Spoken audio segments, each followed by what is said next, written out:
നമ്മുടെ ചാനലിൻ്റെ ഒരു പുതിയ വീഡിയോയിലേക്ക് എല്ലാവർക്കും സ്വാഗതം. ഇന്ന് ഞാൻ വന്നിരിക്കുന്നത് ഓണത്തിന് ട്രൈ ചെയ്യാൻ പറ്റിയ ഒരു അടിപൊളി സാമ്പാറിൻ്റെ റെസിപ്പിയുമായിട്ടാണ്. ഹോം മെയ്ഡ് സാമ്പാർ പൊടി യൂസ് ചെയ്തിട്ടാണ് ഈ സാമ്പാർ ചെയ്തിരിക്കുന്നത്. സാമ്പാർ പൊടിയുടെ ലിങ്ക് ഡിസ്ക്രിപ്ഷനിൽ കൊടുത്തിട്ടുണ്ട്. ഈ വീഡിയോ നിങ്ങൾക്ക് ഇഷ്ടമായാൽ ലൈക്ക് ചെയ്യാനും ഷെയർ ചെയ്യാനും സബ്സ്ക്രൈബ് ചെയ്യാനും മറക്കരുത്. Thank you. സാമ്പാറിന് വേണ്ടി ഇവിടെ എടുത്തിരിക്കുന്നത് ഒരു വലിയ പൊട്ടാറ്റോ, അതുപോലെ തന്നെ കുമ്പളങ്ങ ചെറിയ കഷ്ണങ്ങളാക്കി അരിഞ്ഞത് 1 കപ്പ്, ഒരു ചെറിയ സവാളയുടെ പകുതി ചെറുതായി സ്ലൈസ് ചെയ്ത് വെച്ചിട്ടുണ്ട്, 3-4 നീളൻ പയർ എടുത്തിട്ടുണ്ട്, അതുപോലെ റാഡിഷ് ചെറിയ കഷ്ണങ്ങളാക്കി അരിഞ്ഞത് 1 കപ്പ്. പിന്നെ വേണ്ടത് 4-5 വറ്റൽമുളക്, ആവശ്യത്തിന് കറിവേപ്പില, 1/2 ടീസ്പൂൺ മഞ്ഞൾപ്പൊടി, 1 കപ്പ് മല്ലിയില, 1 ടീസ്പൂൺ കടുക്.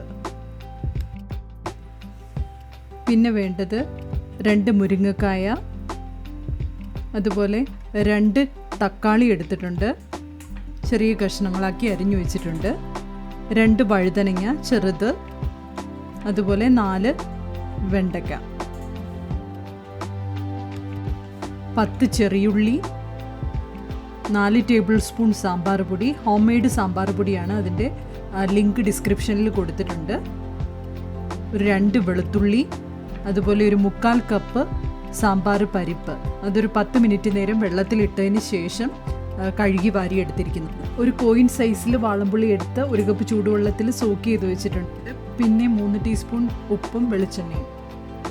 ഒരു കുക്കർ എടുത്ത് അതിലേക്ക് ആദ്യം പരിപ്പിട്ട് കൊടുക്കാം. പിന്നെ കഷ്ണങ്ങൾ ഓരോന്നായി ചേർത്ത് കൊടുക്കാം. ഉരുളക്കിഴങ്ങ്, കുമ്പളങ്ങ, സവാള, പയറ്, പിന്നെ റാഡിഷ്.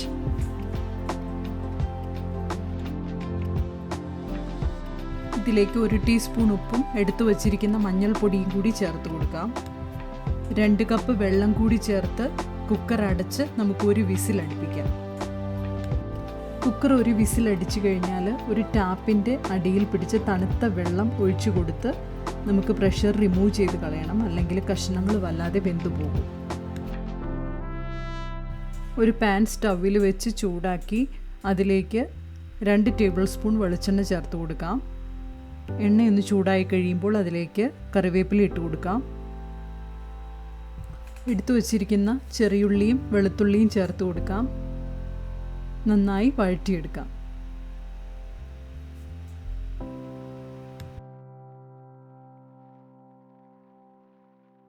ഉള്ളിയും വെളുത്തുള്ളിയൊക്കെ നന്നായിട്ട് ഫ്രൈ ആയിട്ടുണ്ട്. ഈ സ്റ്റേജിൽ നമുക്ക് എടുത്തു വച്ചിരിക്കുന്ന വെണ്ടയ്ക്ക ഇട്ട് കൊടുക്കാം.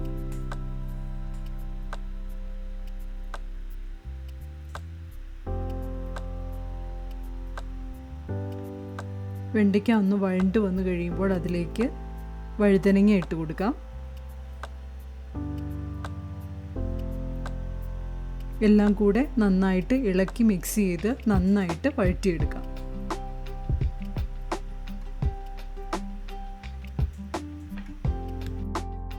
എല്ലാം നന്നായി ഫ്രൈ ആയിട്ടുണ്ട്. ഈ സ്റ്റേജിൽ ഫ്ലെയിം ഓഫ് ചെയ്ത് മാറ്റിവെക്കാം. 1 വിസിൽ അടിച്ചതിന് ശേഷം പ്രഷർ റിമൂവ് ചെയ്ത് കുക്കർ ഓപ്പൺ ചെയ്യാം. എല്ലാം നന്നായി വെന്ത് വന്നിട്ടുണ്ട്. ഇതിലേക്ക് ഫ്രൈ ചെയ്ത് വെച്ചിരിക്കുന്ന വെണ്ടയ്ക്ക, വഴുതനങ്ങ മിക്സ് ചേർത്ത് കൊടുക്കാം.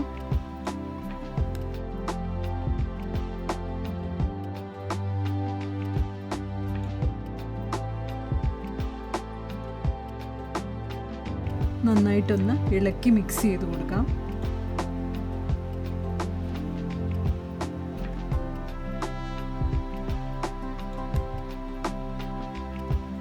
ഇതിലേക്ക് എടുത്തു വച്ചിരിക്കുന്ന തക്കാളി ചേർത്ത് കൊടുക്കാം. അതുപോലെ മുരിങ്ങയ്ക്ക ചേർക്കാം. ഇനി സാമ്പാർ പൊടി ചേർത്ത് കൊടുക്കാം. 1 ടീസ്പൂൺ സാമ്പാർ പൊടി നമുക്ക് അവസാനം താളിച്ച് ചേർക്കാൻ വേണ്ടി മാറ്റിവെക്കാം.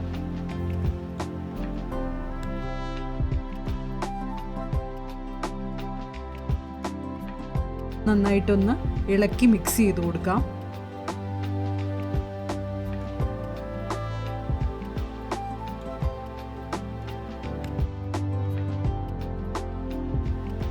ഇതിലേക്ക് അരിച്ചു വെച്ചിരിക്കുന്ന പുളിവെള്ളം ചേർത്ത് കൊടുക്കാം. 2 കപ്പ് ചൂടുവെള്ളം ഒഴിച്ചു കൊടുക്കാം. 1 ടീസ്പൂൺ ഉപ്പ് കൂടി ചേർത്ത് കൊടുക്കാം. ഒരു 20 മിനിറ്റ് നേരത്തേക്ക് നന്നായിട്ട് അടച്ചു വെച്ച് വേവിച്ചെടുക്കാം. നന്നായിട്ട് തിളച്ച് ചാറൊക്കെ വറ്റി വന്നിട്ടുണ്ട്. ഇടയ്ക്കിടയ്ക്ക് ഒന്ന് ഇളക്കിയിട്ട് കൊടുക്കാം.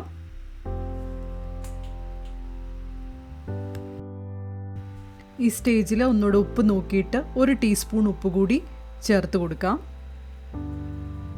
കഷ്ണങ്ങളൊക്കെ നന്നായിട്ട് വെന്ത് ചാറ് കുറുകി വന്നിട്ടുണ്ട്. ഇനി ഫ്ലെയിം ഓഫ് ചെയ്തിട്ട് നമ്മൾ എടുത്തു വെച്ചിരിക്കുന്ന മല്ലിയില ചേർത്ത് കൊടുക്കാം.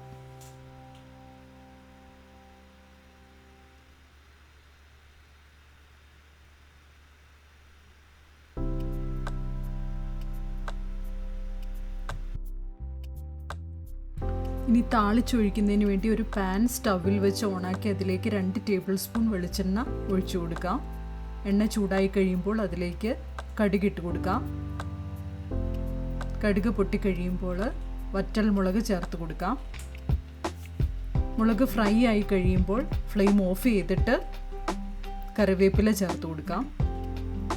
ഇനി നമ്മൾ എടുത്തു വച്ചിരിക്കുന്ന 1 ടീസ്പൂൺ സാമ്പാർ പൊടി ഇതിനകത്തേക്ക് ചേർത്ത് കൊടുക്കാം. നന്നായിട്ടൊന്ന് ഇളക്കിയതിന് ശേഷം നമ്മുടെ സാമ്പാറിലേക്ക് നമുക്ക് ഒഴിച്ചു കൊടുക്കാം.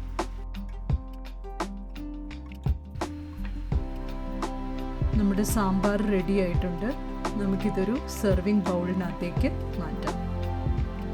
ഈ വീഡിയോ നിങ്ങൾക്ക് ഇഷ്ടമായാൽ ലൈക്ക് ചെയ്യുക, ഷെയർ ചെയ്യുക, സബ്സ്ക്രൈബ് ചെയ്യുക. Thank you.